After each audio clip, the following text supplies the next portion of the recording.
أعوذ بالله من الشيطان الرجيم. بسم الله الرحمن الرحيم. بسم اللہ الرحمن الرحیم۔ السلام علیکم ورحمۃ اللہ وبرکاتہ۔ آج عورتوں کی نماز کے حوالے سے بات کریں گے کہ عورت کا نماز پڑھنے کا طریقہ کیا ہے۔ بعض احباب جو ہیں وہ وہی طریقہ انہوں نے بیان کیا ہوا ہے جو مردوں کی نماز کا طریقہ ہے، تو عورتوں کی نماز کا طریقہ جو ہے اس میں کچھ فرق ہے۔ عورتوں کی نماز کے اندر ان کا طریقہ اور ہے اور مردوں کا طریقہ اور ہے۔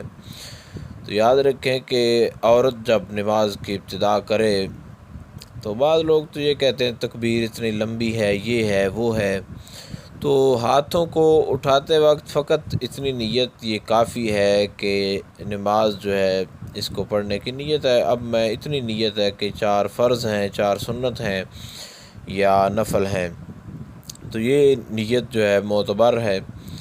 تو عورت تکبیر کے وقت دونوں ہاتھوں کو کندھوں تک اٹھائے گی، اور مرد جو ہے وہ تو کانوں تک اٹھاتے ہیں، لیکن عورت جو ہے وہ تکبیر کے وقت دونوں ہاتھوں کو کندھوں تک اٹھائے گی، مگر تکبیر کے وقت دونوں ہاتھ یہ چادر کے اندر رکھے، پھر نیت کر کے اللہ اکبر کہتی ہوئی بائیں ہتھیلی جو ہے اس کو سینہ پر چھاتی کے نیچے رکھ کر اس کی پشت پر داہنی ہتھیلی یعنی دائیں ہاتھ کو بائیں ہاتھ کے اوپر رکھے، اور رکوع اس طرح کرے کہ گھٹنوں پر ہاتھ رکھے اور انگلیاں جو ہیں وہ کشادہ نہ کرے، اور رکوع میں تھوڑا جھکے، یعنی صرف اس قدر کے گھٹنوں تک جو ہاتھ ہیں وہ پہنچ جائیں۔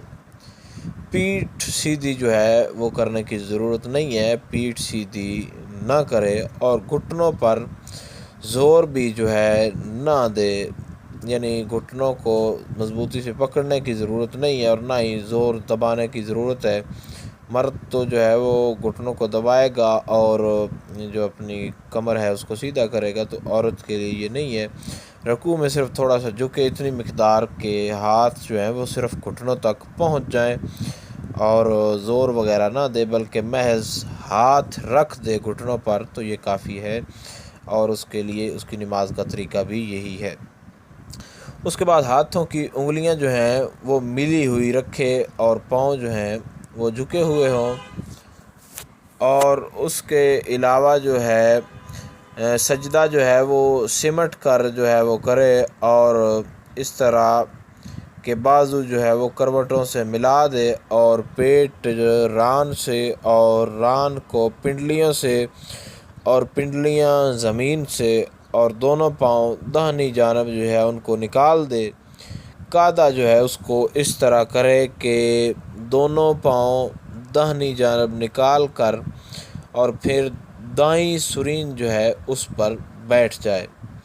تو یہ تھا عورت کی نماز کا طریقہ، لیکن اکثر طور پر ہمارے معاشرے کے اندر جو عورتوں کی نماز کا طریقہ ہے وہ عورتیں مردوں کی طرح ہی نماز پڑھتی ہیں، تو یہ جو طریقہ ہے یہ اس کو عورتیں جو ہیں وہ اپنائیں، اور جن کو نہیں پتہ ان کو اس معلومات کو ان کو سنائیں، ان تک یہ معلومات پہنچائیں، تاکہ وہ بھی اپنی جو نماز کی غلطیاں ہیں جو عورتیں کرتی ہیں وہ اپنی غلطیاں جو ہیں ان کو درست کر لیں۔ امید کی جا سکتی ہے کہ آپ کو عورتوں کی نماز کے حوالے سے جو وضاحت تھی اس کی سمجھ آ گئی ہوگی۔ پھر بھی کسی حوالے سے کوئی پرابلم ہو، کوئی مسئلہ ہو، تو آپ کامنٹ میں پوچھ سکتے ہیں، آپ کو آگاہ کر دیا جائے گا۔ السلام علیکم ورحمۃ اللہ وبرکاتہ۔